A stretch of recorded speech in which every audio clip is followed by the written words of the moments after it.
We are all blessed by God. We are thanking God to this. I just want to tell a small story. Actually, நம்ம எல்லாருமே income tax ஆஃபீஸை பற்றி நினைச்சாலே எல்லாருக்கும் ஒரு பயம் இருக்கும். அப்போ வந்து இன்கம் டாக்ஸ் ஆஃபீஸ் டெல்லியில் வந்து ஒரு நியூஸ் வருது. மெட்ராஸில் வந்து ஒருத்தர் ரொம்ப ஷார்ட் டியூரேஷனில் பெரிய கோடீஸ்வரன் ஆகிட்டாரு. அது எப்படி அது மாதிரி ஆனார் அப்படின்னு சொல்லிட்டு அவர் அங்கேருந்து ஒரு 2 ஆஃபீஸர் அனுப்புகிறாரு. அந்த 2 ஆஃபீஸர் இவர்கிட்ட வந்து கேட்குறாரு, நீங்கள் ஷார்ட் டைமில் நீங்கள் எவ்வளோ பெரிய பணக்காரானீங்க? அது ஒன்றும் இல்லைங்க, ரொம்ப சிம்பிளுங்க. நான் சாதாரணமாக பெட் கட்டுவேன், ஜெயிப்பேன், அவ்வளோதான். பெட் கட்டி ஜெயிச்சா எவ்வளோ சம்பாரிச்சேன்? ஒன்றா நீங்கள் வேணால் கட்டி பாருங்க, ஒரு 1000 ரூபா கட்டி பாருங்க. சரி நான் கட்டுறேன் அப்படின்னாரு. அவர் என்ன சொன்னார், மெட்ராஸ்காரு, என் வலது கண்ணை எடுத்து என் பல்லுக்கிட்ட நான் வைக்கணும், என்னால் கொண்டாட முடியும் நான் சொல்கிறேன், நீங்கள் என்ன சொல்கிறீங்க? அதெல்லாம் முடியாது, 1000 ரூபா பந்தயம். பணத்தை வச்ச உடனே என்ன பண்ணார், அவர் ரைட்டு ஆர்டிஃபிஷியலை அது எடுத்து வாங்கிட்டே வச்சுட்டாரு. அவர் ஜெயிச்சிட்டாரு, அவர் தோத்துட்டாரு. அப்புறம் 2ஆவது ஆள் வந்தார். அவர் வந்து என்ன சொன்னார், அவர் இவர் மறுபடியும் பந்தயத்துக்கு கூப்பிட்றாரு, வான்ட்டு. நான் வரதுக்கு இல்லைங்க இந்த கண்ணு உண்மையிலே நல்ல கண்ணுங்க, அதெல்லாம் ஒன்றும் பிரச்சனை, ஃப்ராட்லாம் எதுவும் கிடையாதுங்க. அப்போ சரி நான் 1000 ரூபா கட்டுறேன்னாரு. சொன்னதுக்கப்புறம் என்ன பண்ணார், அவருடைய வாய் பல் செட்டு அதை எடுத்து அந்த கண்ணு மேலே வச்சுட்டு அவரை ஏமாற்றி 1000 ரூபா பிடிக்கிட்டாரு. 2 பேரும் தோற்று போய் டெல்லி ஆஃபீஸுக்கு போயிட்டாங்க. டெல்லி ஆஃபீஸில் சீஃப் ஆஃபீஸர்கிட்ட பேசுகிறாங்க, இது மாதிரி போய் நாங்கள் ஏமாந்துட்டோம், நீங்களாம் பிரயோஜனமே இல்லை.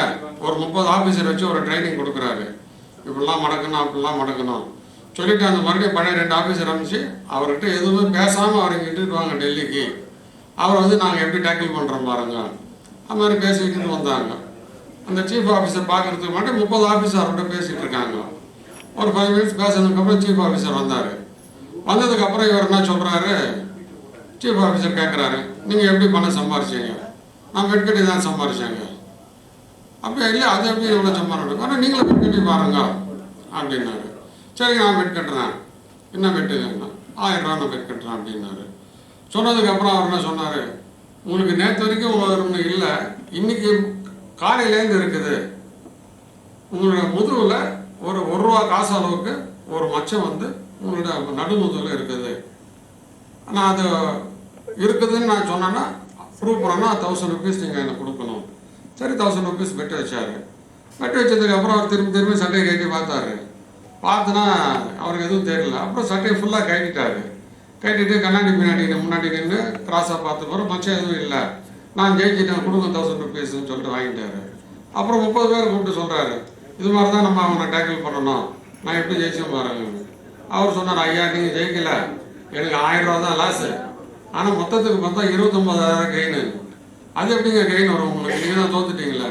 நீங்கள் வரத்துக்கு முன்னாடி 30 பேர்கிட்ட பந்தயம் கட்டிட்டேன், உங்கள் சாரோட சட்டை நான் கேட்டு காமிக்கிறேன் பாரு, பந்தயம் கட்டிட்டேன், இப்போ எனக்கு 1000 ரூபா போனாலும் மீதி 29,000 எனக்கு கெயின்.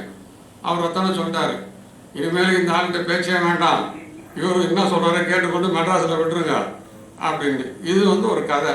இதில் நான் சொல்கிற ஒரு ரீல் கதை என்னன்னா, நான் அப்போ அவர்கிட்ட கேட்குறேன், ஐயா நீங்கள் தோத்துட்டீங்க, நான் சொல்கிறபடி கேட்கணும்னு சொல்லி கேளுங்க, என்ன செய்யணும்? இனிமேல் நீங்கள் KMC 74 பேட்ச் பிள்ளைங்களுக்கு இன்கம் டேக்ஸ் ரேடே படித்தவங்க படிக்காதவங்க இருக்காங்க. நம்ம ஏதோ கடவுள் ஆசீர்வாதத்தில் படிச்சிருக்கோம். ஒரு சிலர் படிக்காதவங்களும் இருக்காங்க. பட் அவங்களுக்கு நம்ம மரியாதை கொடுக்கணும். 90% கொடுக்குறாங்க, ஒரு 10% ஒரு விதிவிலக்காக இருக்கும். ஒரு ட்ரெயினில் வந்து ஒருத்தர் படித்தவர், ஒரு விவசாயி, 2 பேர் போயிட்டுருக்காங்க. படித்தவர் வந்து பெரிய IAS ஆஃபீஸரு, விவசாயி சாதாரணமாக இருக்கார். அப்போ 2 பேரும் பார்த்தா கம்பார்ட்மெண்ட்டில் யாருமே இல்லை. சரி நம்ம என்ன பேசுறது, என்ன செய்கிறது அப்படின்னு சொல்லிட்டு இது பண்ணுறோம். அப்போ என்ன கேட்குறாரு, படித்தவர் என்ன சொல்கிறாரு, நான் ஏதாவது கேள்வி கேட்குறேன், நீங்கள் பதில் சொல்ல முடியுமா அப்படின்னு கேட்குறாரு. அப்போ நான் கேள்வி கேட்டு நீங்கள் பதில் சொல்லணும்னா விவசாயி வந்து 500 ரூபா கொடுத்தா போதும். விவசாயி கேட்டு பதில் சொல்லலைன்னா படித்தவர் வந்து 1000 ரூபா கொடுக்கணும், நான் டபுள் மடங்கு கொடுக்குறேன் அப்படின்னு சொன்னார். அப்புறம் என்ன கேள்வி, யார் கேட்கறது, நீங்களே கேளுங்க அப்படின்னு படித்தவர் வந்து விவசாயி பார்த்து சொன்னார். விவசாயி என்ன பண்ணார், நான் இன்னைக்கு காலையில் ஒரு உருவத்தை பார்த்தேன், அந்த உருவத்துக்கு 2 கண்ணு, 3 நாக்கு, 4 மூக்கு, 8 காது, 10 தலை, அந்த உருவத்தை பார்த்தேன். அந்த உருவம் என்னன்னு நீங்கள் சொல்லிடுங்க, நான் 500 ரூபா கொடுக்குறேன். அவர் யோசிச்சு பார்க்குறாரு, அது மாதிரி எந்த உருவம் எனக்கு தெரியலைங்க, நான் தோத்துட்டேன், இந்தாங்க 1000 ரூபான்னாரு. சரி அப்போ நீங்கள் சொல்லுங்கன்னாரு. எனக்கு அது தெரியாதுங்கன்னு சொல்லிட்டு 500 ரூபா திருப்பி கொடுத்துட்டாரு. அதுக்கப்புறம் அடுத்த கேள்வி கேட்கலாமான்னு பார்த்தாரு. ஐயா வானா விட்டுருங்க, என் பர்ஸு காலி ஆகிடும், இனிமேலுக்கு இந்த இதுவே வேண்டாம் அப்படின்ட்டு. இன்னும் ஒரே ஒரு குட்டி ஒரு நிமிஷம் கதை. ஒரு பெரிய ஆஃபீஸு, அந்த ஆஃபீஸில் வந்து ஒரு அம்பானி லெவல் பெரிய ஆஃபீஸில் ஒரு 5 கோடி ரூபாய்க்கு ஒரு பெரிய கார் தயார் பண்ணுறாங்க. நல்லா அதில் வந்து கோல்டு பாலிஷ்லாம் கொடுத்து கொண்டு அந்த ஒரு சீஃப் மினிஸ்டருக்கு ப்ரெசென்ட் பண்ணுறதுக்கு காரெல்லாம் நல்லபடியாக முடிஞ்சிடுச்சு. அதுக்கப்புறம் வெளியில் கொண்டு வரவும் பார்க்குற போது காரோட டாப்புக்கும் அந்த மேலே இருக்க சிவருக்கும் ஒரு 1/2 சென்டிமீட்டர் 1 சென்டிமீட்டர் தான் இருக்குது. எப்படி எடுத்து வந்தாலும் ஸ்க்ராட்ச் ஆகிற மாதிரி இருக்குது. என்ன பண்ணுறதுன்னு புரியல. காலையிலேருந்து மத்தியானம் வரைக்கும் 1/2 மணி நேரம் இருக்கிற ஆஃபீஸர், சேர்மன், எம்டி எல்லாரும் பேசிகிட்டு இருக்காங்க. 1/2 மணி நேரம் ஆனதுக்கப்புறம், அரை நாள் ஆனதுக்கப்புறம் அங்கே இருக்கிற ஒரு வாட்ச்மேன் ரிட்டையர் ஆக போகிறாரு, ஒரு 60 வயசு. ஐயா காலையிலேருந்து ஏதோ பேசிகிட்டு இருக்கேன், எனக்கு புரியல என்ன சமாச்சாரம். அப்போ ஒரு மேனேஜர் கொடுக்குறேன் அப்படின்னு தெரிவித்து விடுறாரு. அப்புறம் சேர்மன் கூப்பிட்டு, ஐயா நீங்கள் வாங்க, நீங்கள் என்ன சொல்ல போகிறீங்க? இல்லைங்க உங்களோட கஷ்டம் என்னன்னு முதல்ல சொல்லுங்கள். இல்லைங்க எங்களுக்கு கார் வந்து இடிக்குது, ஒரு சென்டிமீட்டர் வந்து மேலே இது பண்ணணும், இல்லை கீழே தரையில் இது பண்ணணும், ஆனால் காருக்கு ஸ்க்ராட்ச் வரக்கூடாது. அடையாங்க இதுக்கு இது பண்ணுறேன். 4 டயர் காற்று நீங்கள் திறந்து விட்டீங்கன்னா கார் ஒரு 2 இன்ச்சு 3 இன்ச்சு இறங்கிட்டு போய் வெளியில் கொண்டு வந்துடுங்க, அதுக்கப்புறம் கேரேஜ் உள்ளே கொண்டு போகாதீங்க.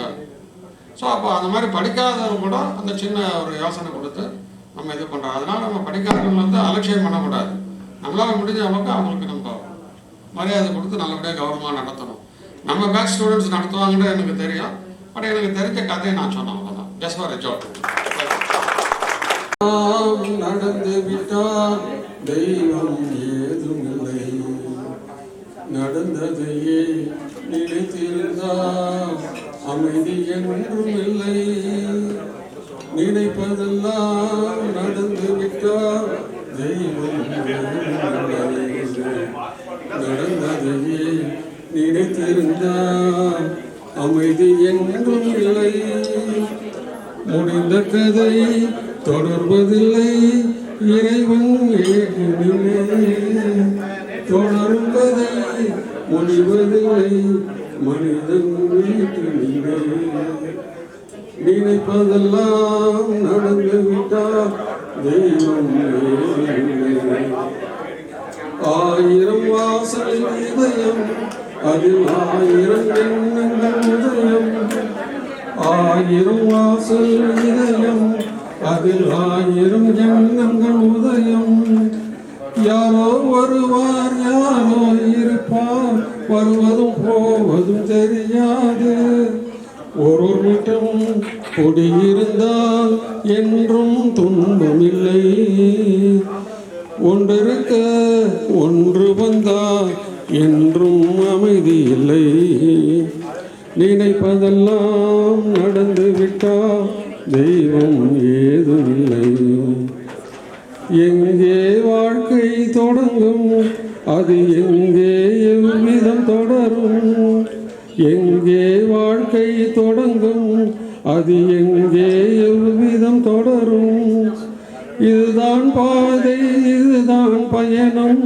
என்பது யாருக்கும் தெரியாது, பாதையெல்லாம் மாறி வரும் பயணம் முடிந்துவிடும், மாறுவதை புரிந்து கொண்டால் மயக்கம் தெளிந்துவிடும், நினைப்பதெல்லாம் நடந்து விட்டால் தெய்வம் ஏதுமில்லை, நடந்ததையே நினைத்திருந்தால் அமைதி என்றும் இல்லை.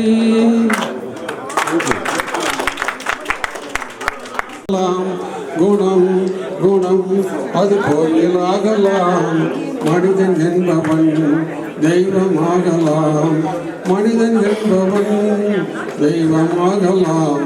தேங்க்யூ. காணாத கண்ணும் கண்ணல்ல,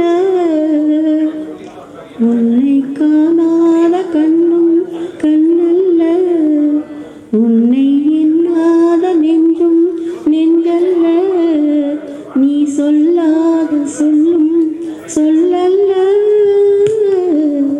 நீ இல்லாமல் நானும் நான் அல்ல, நீ இல்லாமல் நானும் நான் அல்ல, உன்னை காணாத கண்ணும்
நீ